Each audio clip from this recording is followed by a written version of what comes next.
오늘은 잠잠하고 그 사람에게서 나와라 라는 제목으로 말씀을 같이 나누겠습니다. 요즘에 코로나 전염병으로 아주 비상 상황인데 다들 각별히 이렇게 건강에 신경을 써야 되겠습니다. 자, 오늘이 사순절 두 번째 주일입니다. 사순절은 예수님이 부활하기 전 40일 동안 주님의 고난과 죽으심을 기념합니다. 사순절 할 때 사는 넷을 말합니다. 넷. 수는 열흘, 절은 절기를 말하죠. 그래서 사순절. 자, 올해 2020년 사순절은 2월 26일 성회 수요일부터 시작합니다. 그래서 부활절 4월 12일까지 주일을 제외한 40일간입니다. 이 기간 동안에 우리 예수 믿는 사람들이 할 일, 평소보다 더 성경을 읽습니다. 그리고 묵상하고 기도에 힘씁니다. 그리고 오락을 피하는 것을 권장합니다. 금식을 하는 것을 권하고 예수 그리스도의 고난을 더 체험하기 원합니다. 자, 이 사순절 기간, 이 과정에서 탐심과 정욕을 버리고 경건한 믿음의 실천을 추구하면서 예수 그리스도의 고난과 죽으심을 깊이 묵상합니다. 사순절하고 비슷한 오순절이 있죠. 헷갈리지 않습니까? 사순절은 부활절 전이고 오순절은 부활절 후입니다. 그래서 오순절은 예수님 부활 후부터 50일째를 말합니다. 그래서 예수님께서 부활하신 후 50일째 되는 날, 오순절에 제자들이 마가다락방에서 성령을 받아서 복음의 역사가 일어나기 시작했지요. 오늘 본문 말씀으로 들어가겠습니다. 예수님께서 회당에서 가르치는데 대중들의 반응이 어떻습니까? 대중들이 엄청나게 놀랍니다. 성경 말씀이 하나님의 감동으로 기록되는데 하나님의 아들이 이 성경 말씀을 가르치니까 당연히 권위가 있죠. 능력이 있습니다. 그러니까 이 대중들이 엄청나게 놀랍니다.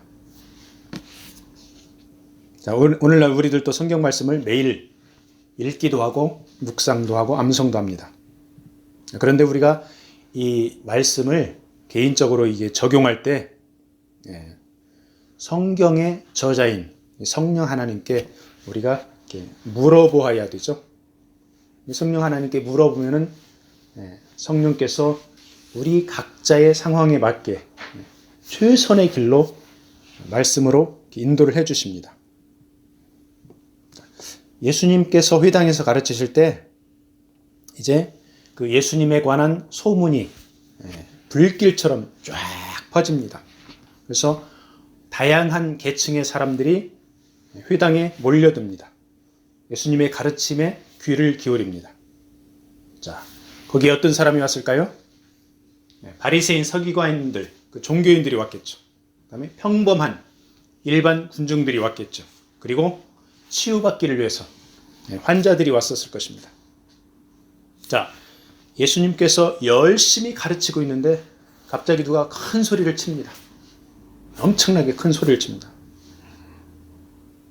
흉내 한번 내볼까요? 안 해도 된답니다. 안 하겠습니다. 근데 이 소리 지르는 사람이 오늘 성경 말씀에 보니까 더러운 귀신 들린 자 이렇게 말합니다. 그러니까 귀신 들린 자가 자기의 뜻대로 말하는 게 아니고 안에서 귀신이 말을 시키니까 말을 하는 거예요. 그래서 이 귀신을 성경에서는 더러운 귀신 이렇게 표현하고 있습니다. 영어 성경에는 보니까 번역본별로 unclean spirit, impure spirit 이렇게 표현하고 있습니다. 그리고 오늘 본문 말고 누가복음 7장 21절에서는 악한 영, evil spirit이라고 이렇게 표현하고 있습니다. 그러니까 성경 말씀에 의하면 귀신의 속성은 어떻습니까? 더럽고 악합니다. 그리고 이 귀신은 인격이 있습니다. 인격이 있으니까 예수님을 상대로 해가지고 소리를 지르죠. 자, 그런데 귀신은 육신이 없습니다. 사람은 육신이 있죠. 인격도 있고. 자, 그래서 귀신이 필요한 게 있습니다.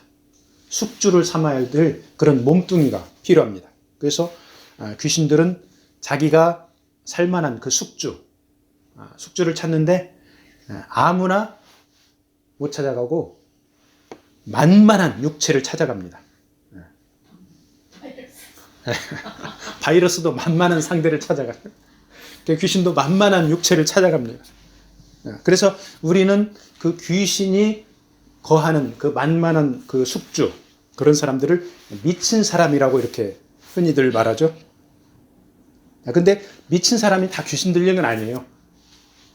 어떤 사람은 의학적으로 미친 사람이 있습니다. 그리고 어떤 사람들은 귀신 들려서 미친 사람이 있습니다. 그래서 이 미친 사람들을 치료할 때 현대 의학적으로 이렇게 병원에서 치료를 하는 경우도 있고, 그 다음에 예수님처럼 예수 그리스도의 이름으로 기도하면서 귀신을 쫓아내기도 합니다. 자, 그리고 귀신의 특징이 또 하나 있습니다. 자, 사람처럼 몸은 없지만은 영적인 능력이 사람보다 훨씬 뛰어납니다. 그래서 우리가 흔히 말하죠. 자, 귀신같이 잘 알아맞힌다. 이렇게 말을 합니다. 귀신이 사람보다 뛰어나기 때문에 그렇습니다. 자, 이 귀신같이 잘 알아맞히는 귀신이 예수님을 딱 봤어요. 역시나 알아맞힙니다. 딱 보니까 하나님의 아들입니다.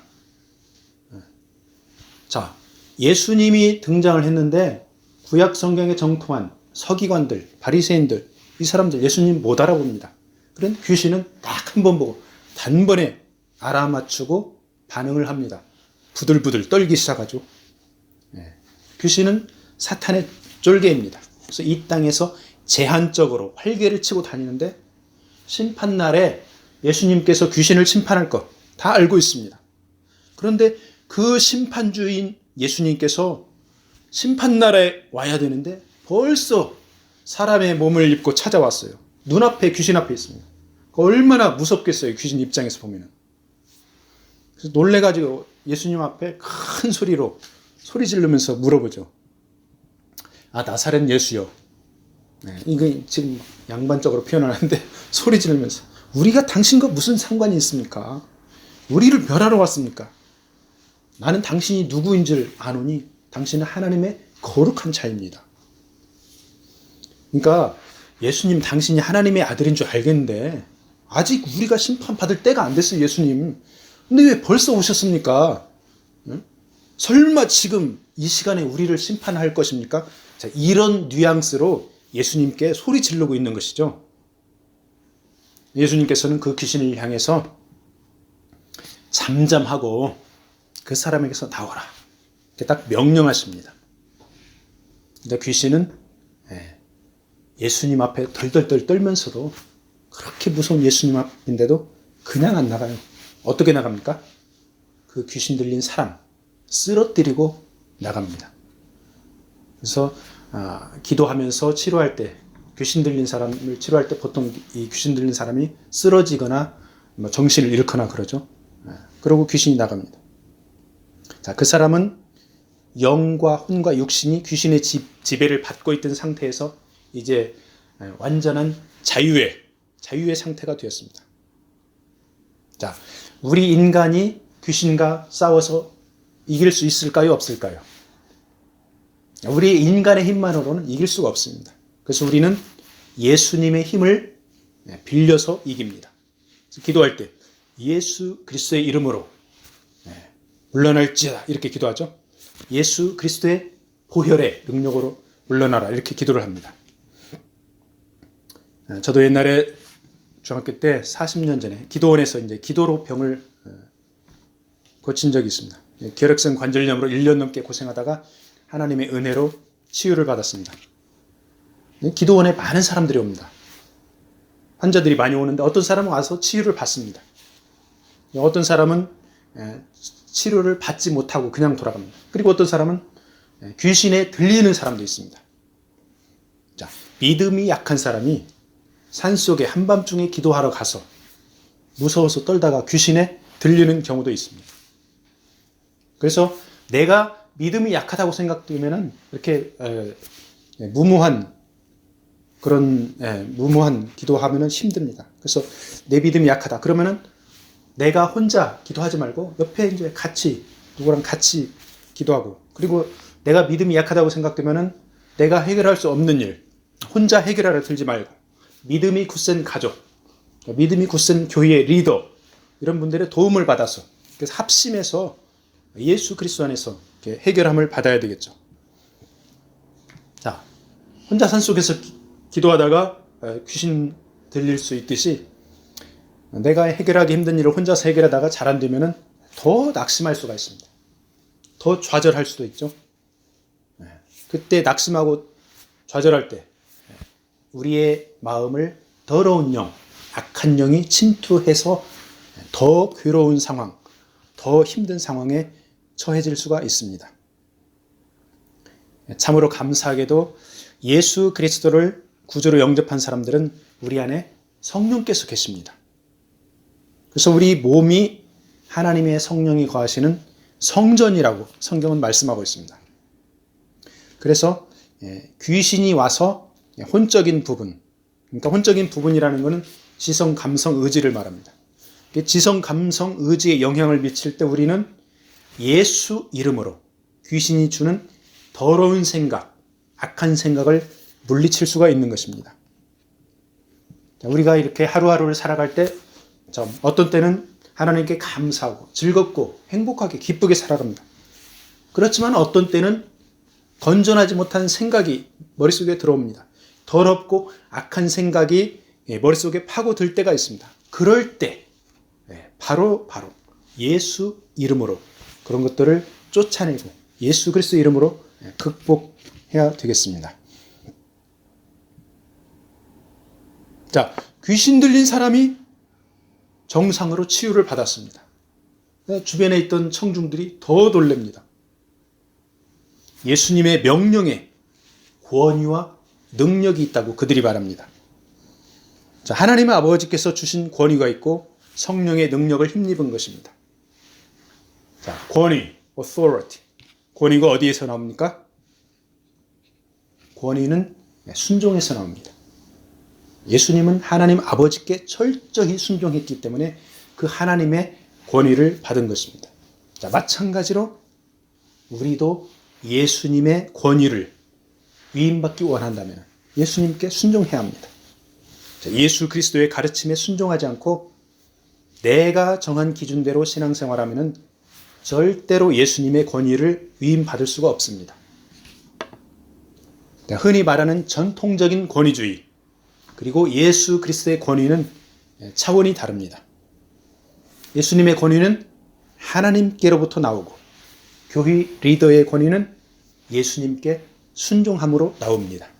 즉 믿는 사람들의 권위는 순종에서 나오고 그 안에 질서가 있습니다. 그래서 세상적인 강제적인 권위주의와 우리 믿음 안에서의 권위는 구별이 되는 것입니다. 자, 귀신 들린 사람이 회당 안에서 예수님께 치유를 받자 거기 있던 청중들, 예수님의 그 권위와 그 능력을 보고 엄청나게 놀란 것입니다. 자, 우리 믿는 사람들은 가정에서 그리고 교회와 직장에서 하나님 나라의 질서와 권위를 의식하고 그 권위를 회복하고 살아야 합니다. 자, 때로는 내 마음에 안 들더라도 하나님 나라의 관점에서 바로 보고 이 권위가 하나님 나라의 권위인가? 그러면 그 권위에 순종을 해야 합니다. 그래야 질서가 생깁니다. 그리고 어떤 때는 내 마음에 합당하더라도 내 마음에 맞는 것 같더라도 하나님 나라 가치관에 비추어 보서 그 하나님 나라의 가치관에 맞지 않으면 거기에 타협하지 말고 내 생각을 내려놓고 예수 그리스도의 가르침을 따르기를 축복합니다. 자, 회당에서 나온 예수님께서 시몬 베드로의 집에 들어가셨습니다. 베드로의 장모가 심한 열병으로 고생하고 있는데 예수님은 그 열병을 꾸짖어서 치료합니다. 열이 펄펄 끓어서 곧 죽을 것 같은 베드로 장모가 금방 좋아져서 손님들을 대접합니다. 우리 상식으로는 도저히 이해가 되지 않는 장면입니다. 그런데 이런 초자연적인 치유의 역사가 사도행전에 보면은 전도하는 과정에서 많이 나옵니다. 그리고 오늘날도 병원 의료시설이 열악한 환경에 있는 오지에서 이런 초자연적인 치유의 역사가 일어납니다. 옛날에 중2 때 아파가지고 학교를 쉬고 기도원에서 관절염을 치유를 받았다고 했죠. 하나님께서 우주 만물을 창조하셨고 통치한다는 사실이 믿어지면 불치병자를 초자연적으로 치유한다는 사실이 자연스럽게 믿어집니다. 인간은 육신의 한계, 시간과 공간의 한계가 있지만은 창조주 하나님은 이 모든 육신, 시간과 공간을 창조하신 분이기 때문에 그 깨어진 질서를 회복시키는 능력이 하나님께 있다는 것이 너무나도 논리적인 것이죠. 자, 이런 창조주 하나님이 인간의 죄 문제를 해결하기 위해서 예수님을 이 땅에 보내셨고, 예수님은 이스라엘 땅 갈릴리에서 지금 차근차근 구원의 사역을 이루어 가면서 초자연적인 치유의 기적을 행하고 있는 것입니다. 이러한 예수 그리스도의 임하심이, 예수 그리스도의 일하심이 우리 가운데 항상 동행하기를 축복합니다. 자, 베드로의 장모가 열병으로 죽다 살아나는 것을 보고 사람들이 앞다투어 불치병 환자들을 데려옵니다.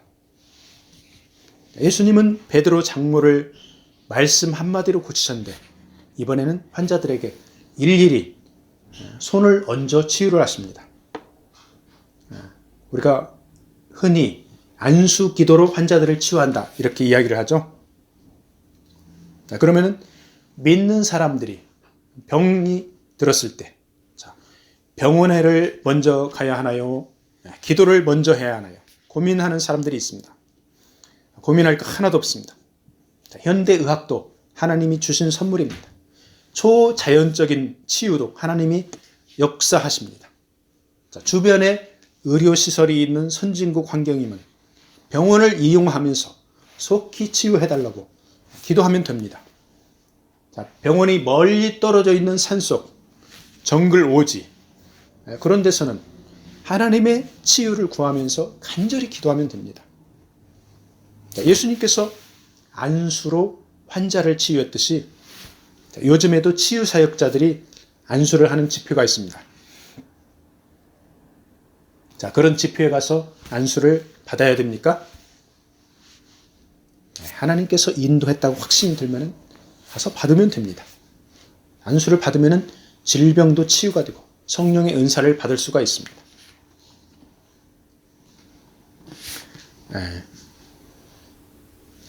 그 카리스마 집회, 은사 계열의 집회에서는 이렇게 안수 기도를 하면서 성령의 은사를 전이해 준다고 그런 이야기들 많이 합니다. 그런 내용이 과연 성경적일까요? 디모데후서 1장 6절에 보면은 사도 바울이 내가 나의 안수함으로 내 속에 있는 하나님의 은사를 다시 불릴 듯 하기 위하여 너로 생각하게 하노니 이렇게 말씀하고 있습니다. 그러니까 안수 기도해 주면은 하나님의 성령의 은사가 일어난다. 성경적입니다.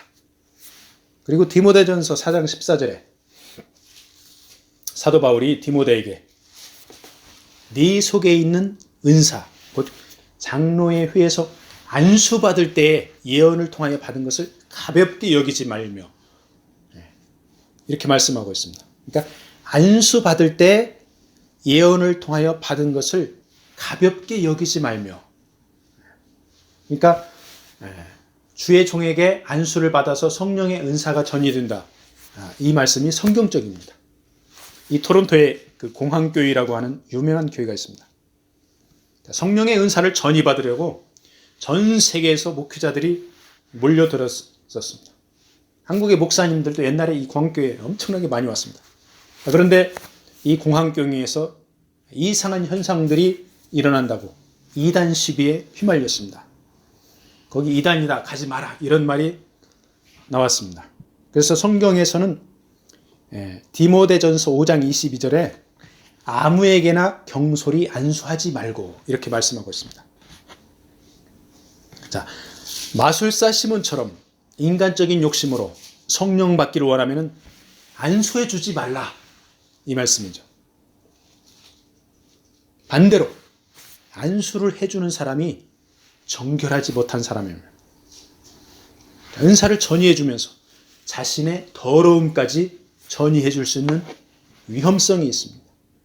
그래서 정말로 성경적으로 검증된 사역자라면 몰라도 아무한테나 안수 받으면 부작용이 심하게 날 수가 있습니다.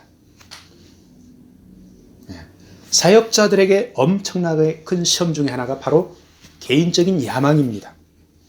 하나님 주신 비전과 개인적인 야망을 혼동하여서 성도들을 예수님의 제자로 만드는 것이 아니라 자신의 제자로 만드는 경우가 있습니다.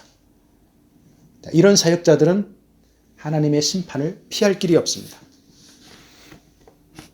요즘에 한국에 코로나 전염병으로 많이 시끄러운데 남 탓할 것 없이 먼저 교회가 먼저 목회자들이 회개를 해야 합니다.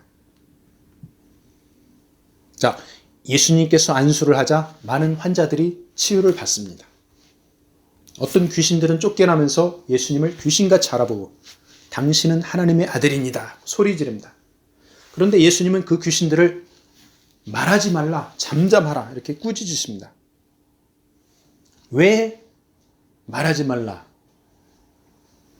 예수님이 하나님의 아들이다 하는 것을 드러내지 말라. 예수님께서 왜 꾸짖었을까요? 아직 하나님의 때가 차지 않았기 때문입니다. 귀신은 더럽기도 하며 악하기도 하면서 장래의 심판주 예수 그리스도를 정확히 알아봅니다. 그런데 그 예수님을 찬양하고 높여를 드리는 것이 아니고 정확한 사실관계만 이야기합니다. 이것을 우리는 쉽게 지식이라고 말하죠.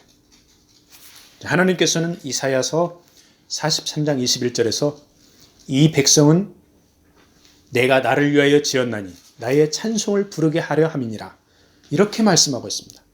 하나님의 존재를 인식하면 마땅히 하나님을 높여드리고 하나님을 찬양하고 하나님을 경배해야 합니다.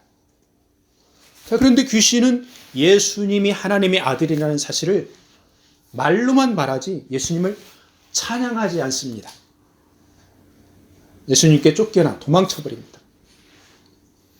그리고 귀신의 속성이 악하고 더럽고 파괴적이기 때문에 하나님을 찬양할 수도 없습니다.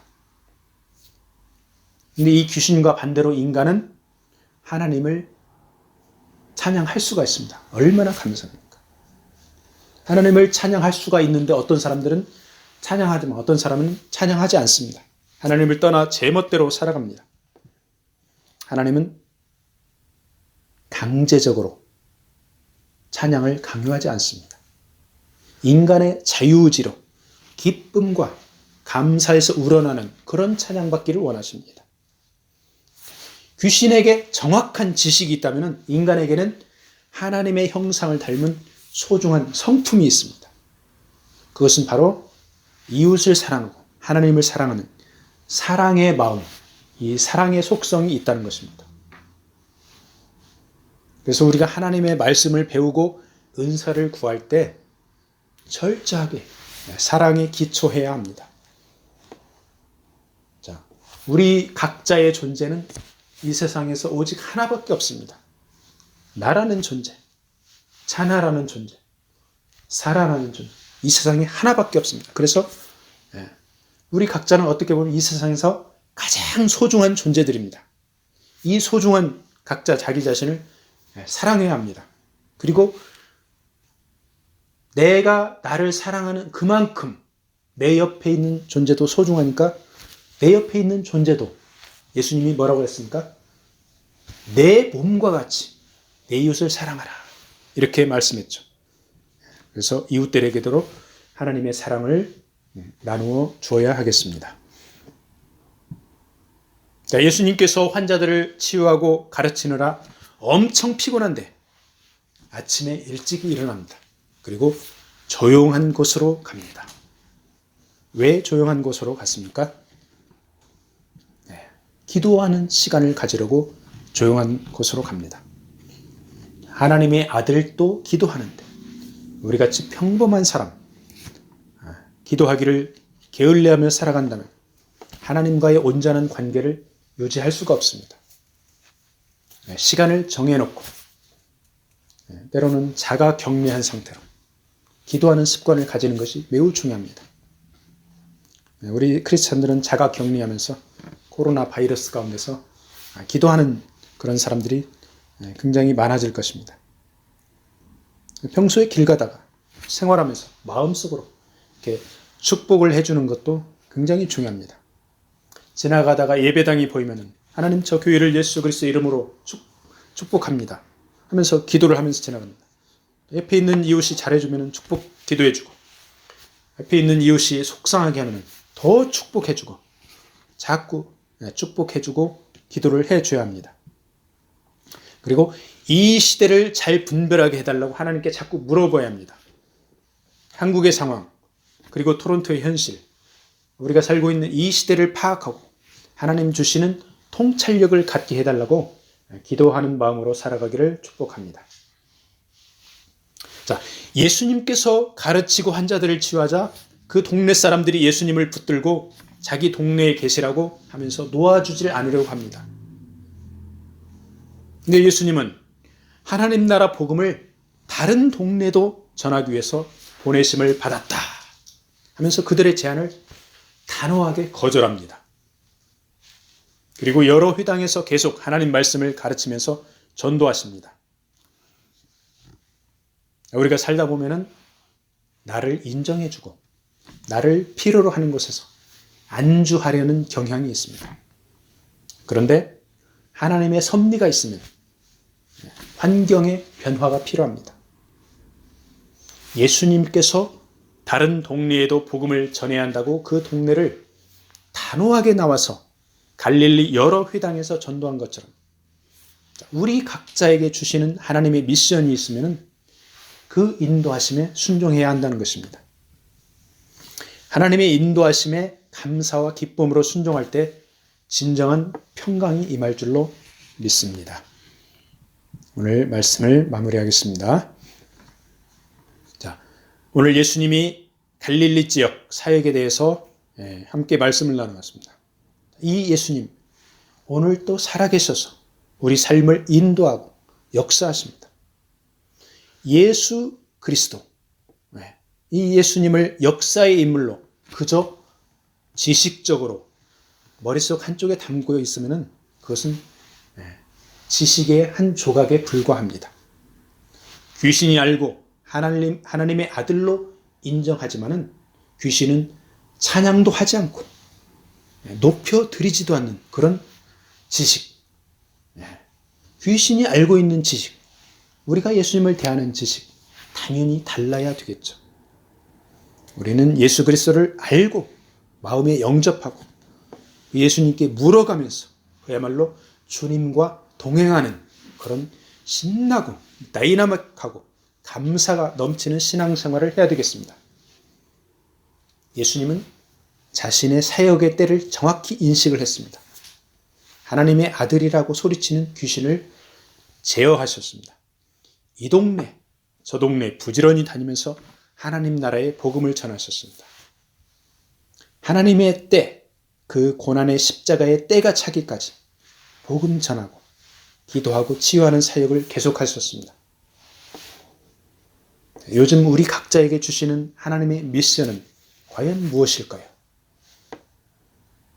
우리에게 주신 하나님의 때, 하나님의 시간표를 묵상하며 주어진 하루하루에 최선을 다해 충성하기를 주님의 이름으로 축복합니다. 아멘.